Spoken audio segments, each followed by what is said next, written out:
हराम रोज़े से मुराद ये है कि हुज़ूर नबी अकरम सल्लल्लाहु अलैहि वसल्लम ने 5 दिन के रोज़ों से मना फरमाया है। इनमें ईद उल फ़ितर, ईद उल अज़हा और अय्याम तशरीक़ के 3 दिन शामिल हैं।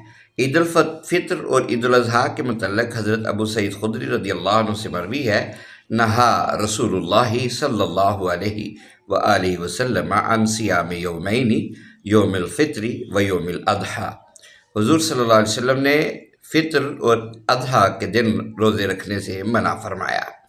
अय्याम तशरीक़ यानी ज़ुल्हज्जा के 11वें, 12वें और 13वीं तारीख़ के अय्याम के बारे में हज़रत नबी रज़ियल्लाहु अन्हु बयान करते हैं कि हुज़ूर सल्लल्लाहु अलैहि वसल्लम ने फरमाया कि ये खाने पीने के दिन हैं, लिहाजा इन दिनों में रोज़ा रखना हराम है। वल्लाहु व रसूलुहु अअलम बिस्सवाब।